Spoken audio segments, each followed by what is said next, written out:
Hi, I'm Maddy Harland. And I'm Tim Harland, and we're from Permaculture Magazine. And today we would like to show you what we've been doing in the last 30 years, as well as publishing Permaculture Magazine and raising a family. So we're going to show you around our garden, which is a forest garden. As you can see, it's a fabulous wildflower meadow, particularly at this time of year, totally and utterly organic without any pest problems. And a little view also of our no-dig garden. We featured in our last video our no-dig garden, and I said it was about 10 years old, but when I thought about it and thought back to when we started it, it's more like 20 years old. So today we want to show you around, mainly from the point of view of the permaculture principle of zoning, showing you why we've put everything where it is. So we really hope you enjoy this video and find it useful for unpacking the subject of zoning in permaculture design. We're lucky to have lived on the southern side of the South Downs in Hampshire, just inside the South Downs National Park, since the late 1980s. When we moved here, the property had almost no garden, but we were fortunate enough to be able to acquire a part of a field at the back of the house in the winter of 1990. At 60 by 20 metres, which is about 200 by 65 feet, it wasn't a massive plot, but it was more than enough space in which to create our dream garden. In many ways, we were lucky to start with a blank canvas. In other ways, it was going to be hard work, as the arable field had been intensively ploughed for years, and apart from exposed chalk and flint, there was very little topsoil. What soil there was dead, and not a single earthworm was to be found.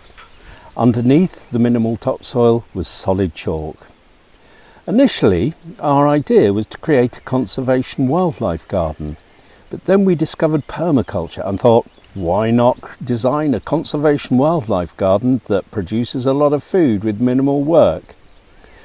The garden was very much created using permaculture principles. As you can see from these images, the design was simply made first on a large board with coloured paper cutouts to represent the trees. Then some years later, the design was transferred and updated to a computer file. Perhaps the most obvious permaculture principle used in the design is that of zoning. This is about placing each element of the design in the most appropriate place, meaning that the elements that need the most tending or that are most used on a daily basis, such as salads, vegetables, herbs and tender plants, are placed nearer to the house, and the elements that need less attention further away. So we started making the garden at the beginning of 1991. 30 years later, what we have is a very biodiverse landscape with in excess of over 60 fruit and nut trees and 50 species of other plants.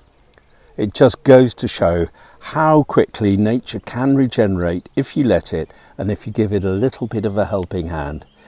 So this is how it was all created from almost nothing. So zone 1 in our garden literally starts by the back door of the house, where we grow all sorts of different crops, from Japanese wineberry and runner beans and herbs, both for cooking and tea. And as we walk up the garden, we've got a herb garden to the right and a potato patch to the left. And then we walk into this area, which is the beating heart of zone 1. This is a raised bed, totally organic, mulched, no-dig veggie patch. And the mulch this year is particularly helpful because we're in the middle of an extensive drought in the UK, so it minimises watering. We've got loads and loads of crops in here. We've stuffed as much as we can in. It's all intercropped, so no bed has just got a single crop. It's usually got a companion, and it's incredibly abundant. And not only are we using the horizontal aspect of the bed. We've got lots of structures so that we're taking advantage of the vertical. So in front of me is a broad beam bed with a pyramid, and when the broad beams have finished cropping, the squash that's planted in the corners is going to come up and climb the frame. We've also got a brassica cage behind us, and it's high as a brassica cage because we're growing sprouts in there, which by Christmas will be pretty tall and will need that kind of vertical space. We've also got a runner beam structure, and that is coming up and then over, and then we're growing, so a good permaculture principle of stacking, we're growing salads below there and spinach, and we're hoping that in the height of the summer they're not going to bolt. And then behind me is a small greenhouse. It's about 10 foot by 6, so it's a little domestic one, but in there we're stacking as many crops as possible. So in the summertime we've got an espaliered own root peach tree, which is highly productive, and we will give you a tour of the greenhouse on its own because it's so gorgeous another time. We've also growing chilies and tomatoes in there, typical greenhouse summer crops, lots and lots of herbs from tarragon and thyme to parsley, and loads of basil. And so you can go in there and pick and enjoy the whole kind of stacked abundance of our greenhouse. So that's really it for this patch. Let's move on to the next zone. This bottom area of the garden, just above the vegetable patch, is an area that we have planted up as a spring meadow. So we have planted a lot of bulbs from crocuses, narcissi, snake's head fritillary, lily of the valley, snowdrops, all sorts of things which provide early nectar for the bees, but also a gorgeous display for us to lighten our hearts in the late winter and early spring, and it just creates a lot of diversity. And I also have to mention the cowslips, because we planted 6 cowslips here originally, and now there are hundreds and hundreds and hundreds of them. So it's a very beautiful area of the garden in the spring. It's now gone over to more of the summer meadow flowers, and what we do at this point of the year in early June is we will actually come and scythe this down and then mow it, and then it becomes our utility space where we can camp or sit around a table and have alfresco meals in the evening.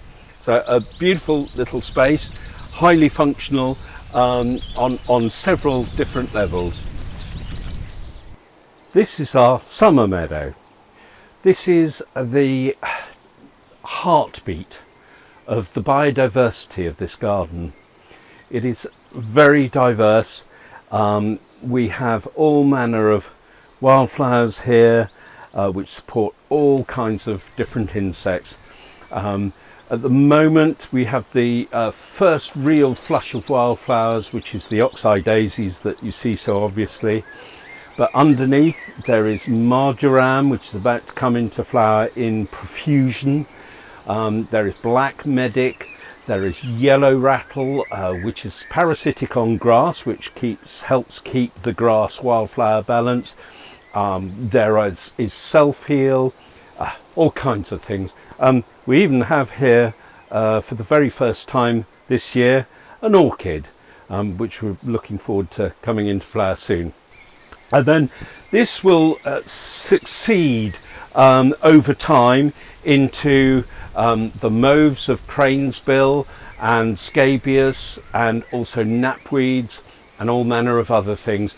So this will stay in flower until late summer, and then we'll scythe it down, let the seed drop to replenish the meadow, and off we go again. But it is an absolute joy to be in and to walk in and around, and our bees love it, and so many other insects do as well. So enjoy the feast. Welcome to our forest garden. The forest garden, as you may or may not know, is taking the natural principles of our own native woodland, which is a top story of, say, oak or beech, an understory of ash going down to holly, hazel, then other ground covers below. So it's using a three-dimensional picture of productivity and utilising every single space that nature normally would, except in this case we have substituted it for different varieties of fruit trees and other useful trees. This is partly done by design and partly done by choice of rootstocks. So a variety, like your favourite apple for instance, is the variety which gets grafted onto a rootstock, and it's the rootstock that actually determines the size of the tree. So we have different layers here, but it means we can pack in an awful lot of edible plants into a small space, and it gives that woodland jungly sort of feel as well. So we have everything from figs on the outside sunny edge to cherries to mulberry and Asian pears, Saskatoon. Here I have a gorgeous Szechuan pepper tree to produce peppers of your own in this country. Magic. And then we obviously have a number of different apple trees and pear trees, and then underneath that we have gooseberries, an understory of gooseberries, currants and goji-berry, and underneath that we've got strawberries, Nepalese raspberry, all manner of different plants, all making use of every available layer, and the maximum, we've designed it for maximum sun penetration into those layers, so that in a small space we can have as many different varieties of plants as we can stuff in. We actually have about 60 fruit and nut trees, and all manner of other things as well. The glory of a forest garden is that because it's so diverse, if one tree fails in a particular year, maybe it got hail, the blossom got hail damage or something like that, or there was a late frost, there will always be something that is producing. So it's kind of hedging your bets always, but also you are locking up carbon in the ground. You are creating diversity for nature, and when we don't get the cherries, sure as anything the blackbirds or someone else will get the cherries. This is a cornucopia of food, not just for us but also our fellow wildlife beings that share this space with us. In a permaculture design, we have zone 1, which is nearest the house, as you've seen, and then zone 2 and 3 and 4, and then the final zone is zone 5. Now we're a domestic garden, not a farm, so it's difficult for us to design for a big woodlot in zone 4, for example, although in the hedgerow right at the back we do grow ash which we coppice for firewood, and in zone 3 we have got this extended orchard area, and in zone 2 it's again not so intensively managed. So zoning is very much about management, but zone 5 is the place where we don't manage. So although our wildflower meadow looks beautiful and wild and is full of these species that are not, domestic cultivars, but are the wildflowers of our chalk downland ecology, it is actually a very managed space, and we manage it to retain it as a wildflower, because this is a wildflower meadow because this is an endangered habitat in our area. Zone 5 though, we don't manage. We don't manage this for wildflowers, and we hardly ever go into this area beyond this tree in the garden. Behind me is a walnut, an English walnut tree, and then the understory underneath the walnut tree is just left. And the only time we come in here is just to keep that hedgerow slightly smaller so that the walnut can flourish, and obviously to pick the walnuts just once a year. The rest of the time we like to leave this space for nature and not even come in and walk here. So that is sort of a microcosm of Zone 5. If we were on a big farm, we would have a whole area designated for natural regeneration and wilderness, but we can't do that in a garden, so we have to have our micro Zone 5. I'm standing right on the edge of Zone 4 to Zone 5, and on this edge we keep our wild creatures, or rather our wild creatures keep us, and that is the honeybees in our apiary.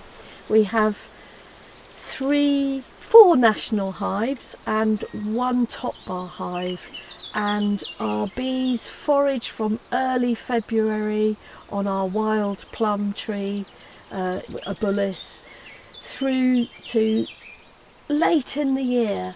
We have as many flowers and flowering trees and shrubs as possible to benefit the bee population, but also bumblebees. I'm just getting checked out there. And so we're keeping these bees as naturally as we possibly can, not feeding them syrup in the autumn because we've taken loads of their honey, only taking what we regard would be their excess. And when bees are housed in this kind of habitat, they sure do produce an awful lot of honey, enough to share with the humans and not endanger the colony. The other thing I'd just say about these bees is we've never bought a packet of bees in our life. We don't requeen them. We let nature naturally success the queen when she's finished her life. And we also catch swarms in bait hives. In this garden, bees tend to want to come and live here. So we made a little video about catching a swarm this year. And this means that our bees are as locally adapted wild bees as we could possibly get. They're quite small and they're quite brown. They're not black bees, but they're brown bees. And they suit this environment very, very well because this is where they belong. So we wanted to invite you to this sit spot at the top of the garden where we watch the birds and the clouds scudding by. We watch the fruit growing and enjoy the incredible diversity of flowers and insects in the garden. If you're enjoying this video, please consider subscribing to our channel and don't forget to press the notification bell.